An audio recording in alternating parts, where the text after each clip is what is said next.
anakku kuwi ora bisa ditonton. Setiawati. Kowe iki ngapa? Dadi ngapa kok kaya wong bingung? Setan ngulon, ngalor ngidul. Ngene ku ora bingungke wong tuwa. Atine wong tuwa iki marem nek anake kuwi atine iki apik, tenang, ora kaya ngono iki.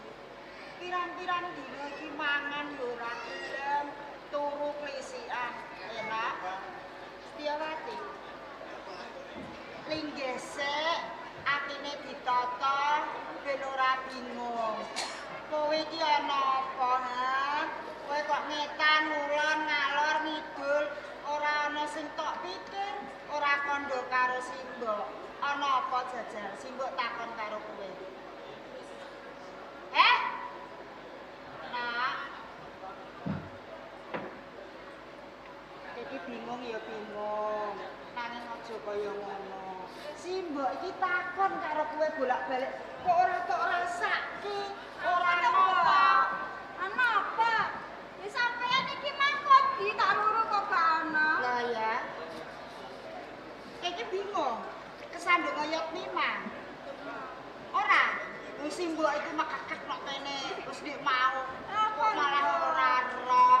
Aku lho ora ero sampeyan nek nang gone kene lho, Mbak. Simbok pikir apa, Nger? Kowe kok ora roh aku ninggih nyang kene.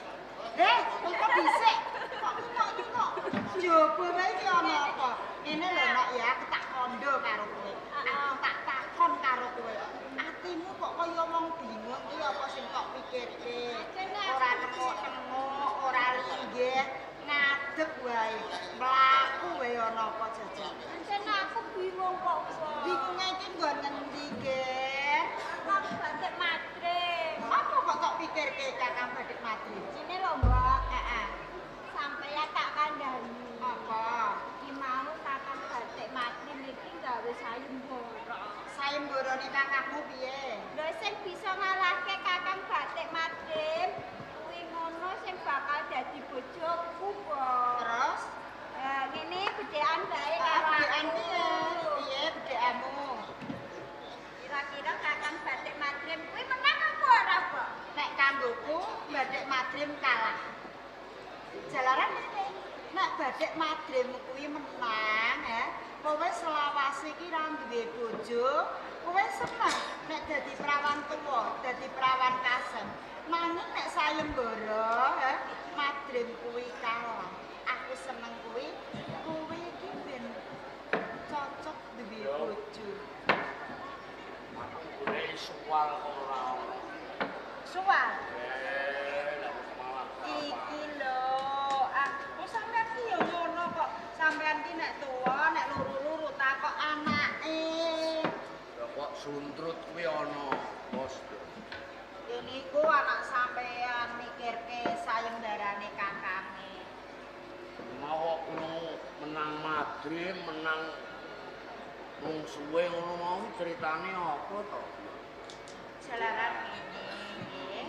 Anak sampean ki ngandhake Madrim ki nganake iri sayembara. Lah iya, Sampean wis ngerti? lho aku sing metu. Sampean kok malah takon karo aku lah aneh. Aku mau rak krungu kok ketoke Yung iki bedhekan karo Setyawati sing dibedhekno. Sing dibedhekke takone ngene. Kakang Madrim iki nganake Giri Sayembara menang apa kalah, Yung? Aku ngandhake kalah. Ayo Menang lho, Mbak, ya Bapak. lah nek menang ra kowe arep dadi prawan ka. Mati pesti jodoh ki kodrate ya widiwasa. Ayo dinteni wong iki wis surup kakangmu Madrim sedelok meneh rak yo tek. Aku suwe banget lho, Bapak. Nek pancen mengko Madrim menang teges kowe urung nemokno jodoh. Ning nek umpama Madrim kalah, ateges kowe wis ketemu jodoh. Ini lho, Mak. Kowe iki ya prawan wis gedhe. Biyung iki wis tuwa karo bapa, kepengin duwe momongan kowe iki. Nanging kok aku sing momong. Ya nek kowe selawase kaya ngene, ya malah sibuk iki nambahi bingung. gelis tuwa mikirke kowe. Angin kula dereng kepengen duwe bojo kok mbok. Nyuwun ana ngarsane Yang Widiwasa. Om Swastiastu mawi genamastu. Muga-muga madrim kalah. Kasembadan. Niku bener aku cocok, Nok. Setyawati dan duwe jodoh. Nek duwe bojo, aku duwe putu. Aku sing wah. Lah kae sapa? Lho iku nak kakakku madrim.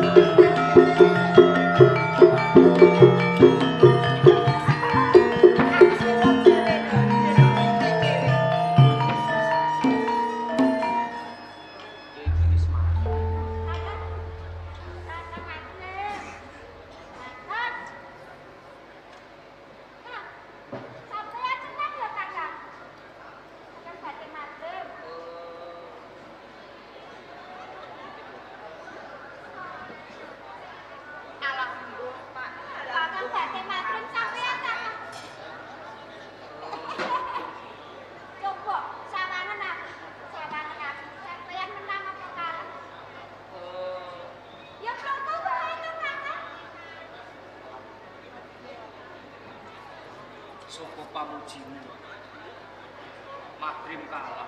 Sampeyan kalah. Sampeyan kalah kakak.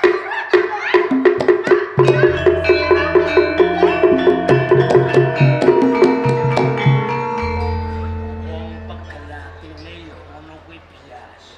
Boko manis. Madrim Jumbuh. Man lekas kula nalika kula macak saluwa. Sinten ingkang saged ngalahaken lan batik madrim. Sakmenika sampun kawujudan wonten pawongan ingkang saged ngalahaken batik madrim. sing ngasorake kowe ana. Menika lho. Sapa? Boten sanes Kanoman Muga Taruna keng anggadhawi kamulian klinuwih. Awit kula kemutan nalika semanten bapa Manik Sutra paring dawuh Giri Lusi jalmutan kinira. Ugi kula sumpah badhe madosaken jodoh adi kula Setyawati. Monggo panjenengan katuran kula piyambak. Panjenengan sinten, Mak? Kula peparap Jonggolo. Putut Jonggolon. Nanging kok pamor Sang Bathara Wisnu kula ora percaya nek ndika Putut Jonggolon. Kula boten goro. Saged panjenengan nggoroi manah panjenengan. Ning panjenengan boten saged nggoroi Brahmana ingkang gentur tapanipun. Ndika niku sinten? Bobo. Pangapunten kathah.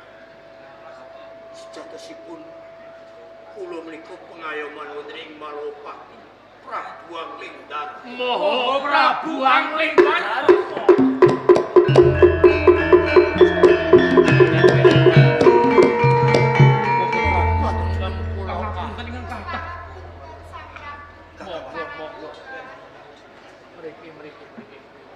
Bapak kuat napa ingkang kula sangga mangkenipun Bapak? Ora kuat.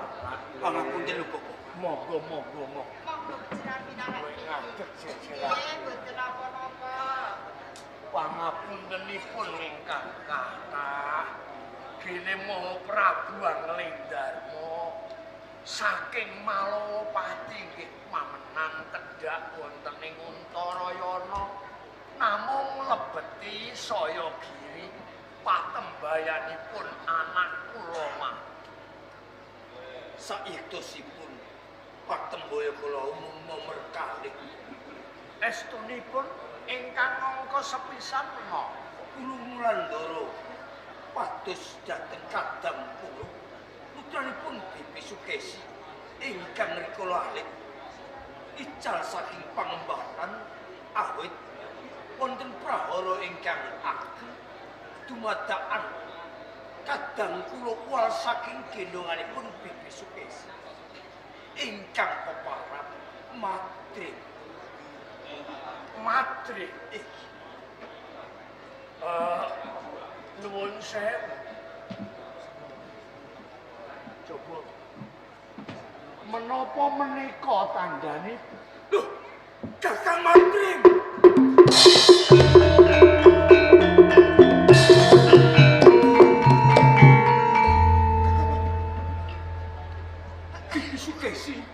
Bibi Sukesi tansah netesaken waspo saben dintenipun awit penggalipun dhateng panjenengan Kakang.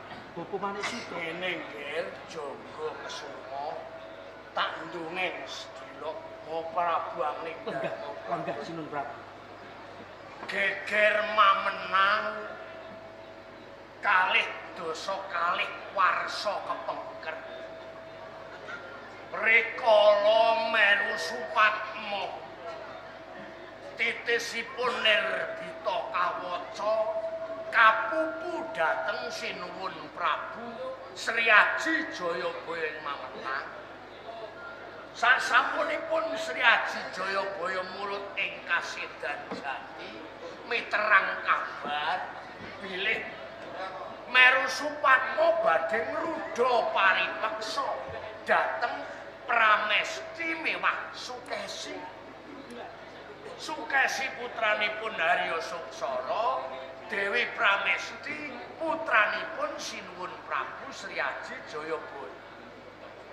Delalah wonten jabang bayi kalih titisipun Wisnu dalasan Jisnu ingkang nedya tetulung dhateng ibunipun dipun getak kaliyan Meru Supatmo mawi gelang sayuta. Pawarta ingkang kula tampi putranipun Sang Prameswari kendhang ngantos kecemplung wonten sumur Jalatundha dipun tulungi kaliyan Pikulun Nagaraja wangsit ingkang kula tampi. Salajengipun jabang bayi ingkang kinandhut Dewi Sukesi dawah wonten ing Untarayana rikala wonten angin barat tumuli bojo kula niki wau nembe bathik rasukan tiba teng pangkonipun wonten mriku kawecana Madrim kaleres piyambakipun nembe bathik lajeng kula gathukna mathuk kula paringi nami Bathik Madrim.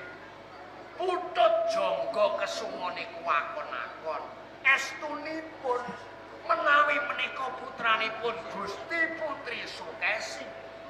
Putra dalem Sang Mahapati Harya Suksara.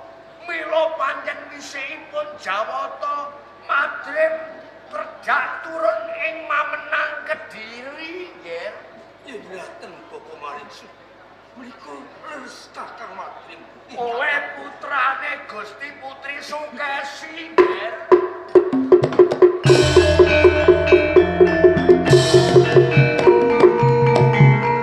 Pemanik sutra. Menawi mekaten jumbuh wonten pangimpen kula.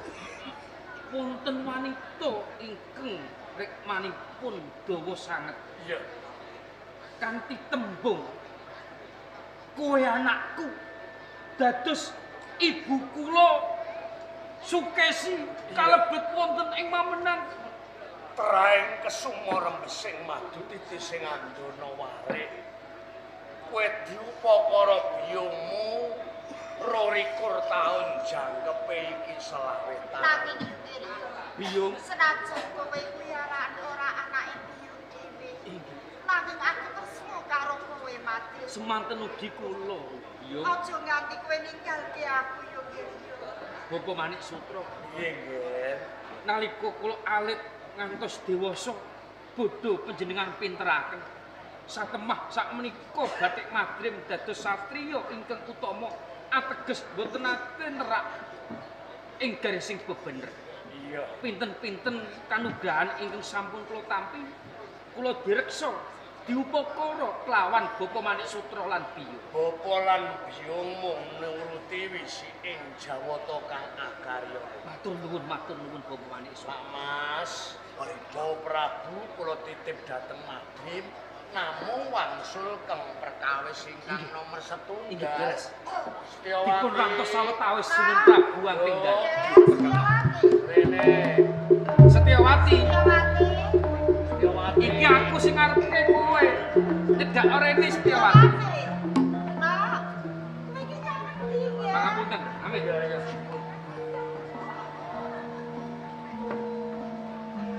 Anak kula niku nek kalih kakane manja gendring layu gater. Kenapa?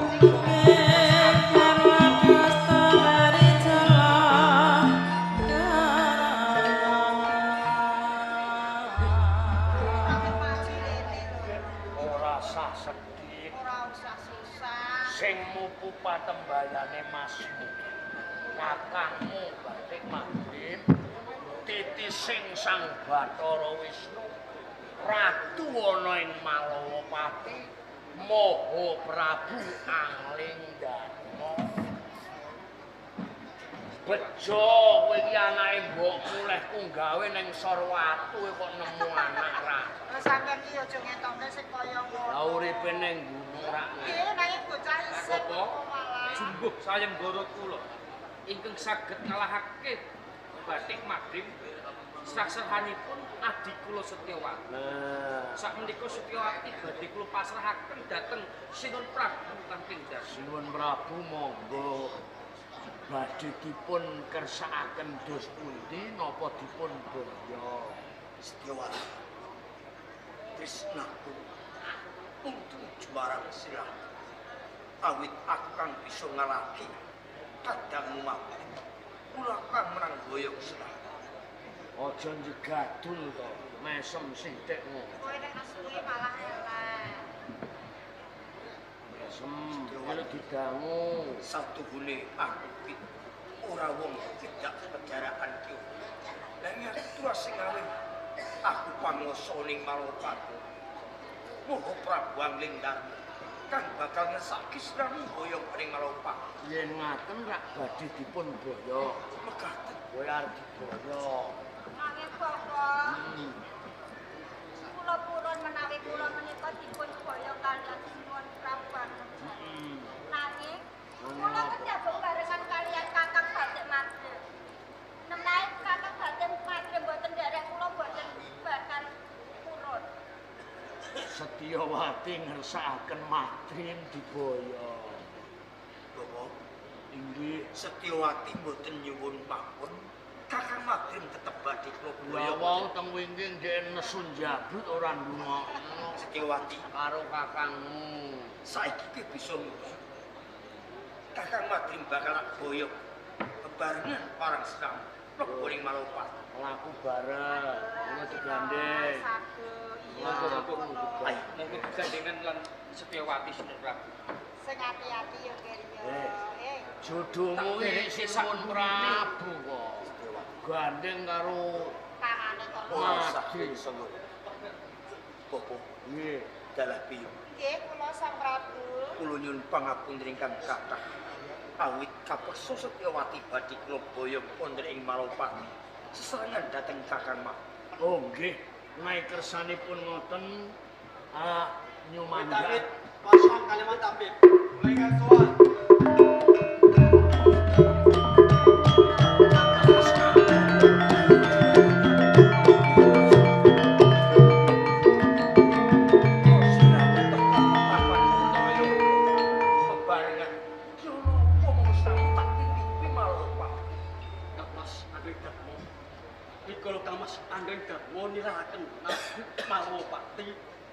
Malawapati Karawan Kalawardoto ingkang bareng ngamuk wonten ing Malawapati.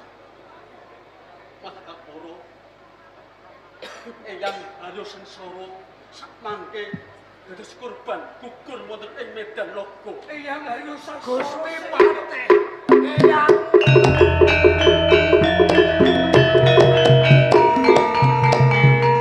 Malakapara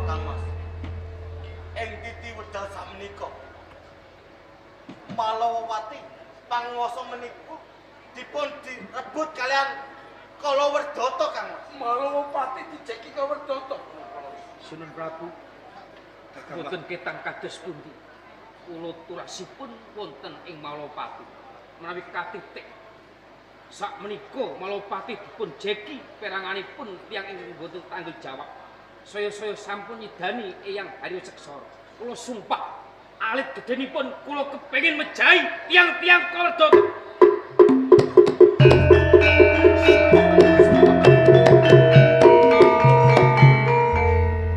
Kula kapeksa titip dhateng Setyawati. Menawi mangke tentreme Malawapati Setyawati badhe kula boyo. Oh nggih, Kakang Matri. Yen ngono ae barengan. Monggo ono ing Malawapati. Ayo nyuwun pangestu. banyu milih tak pangestu. Setyawati lan Biyung. Muga laku kowe entuk karya bisa nentremake swasana ana ing Malawapati.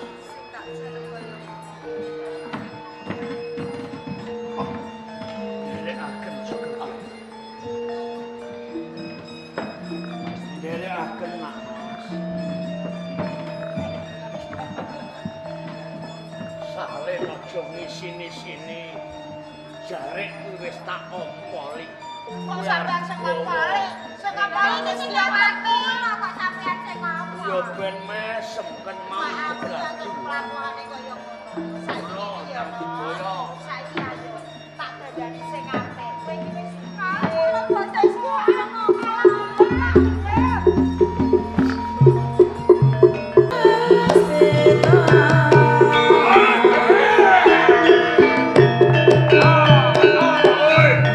Ora keteng kawujudanmu yaksa.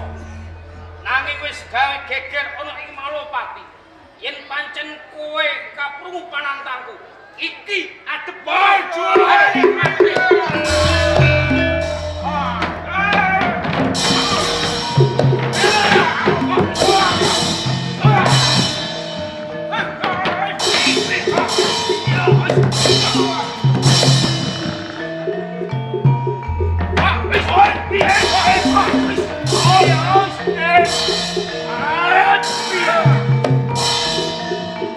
Ojo mung adu-adu sing balung kantele kulit.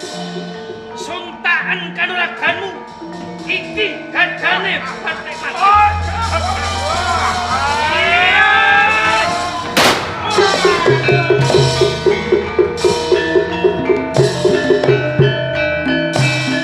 Jumbuhke sumpahku.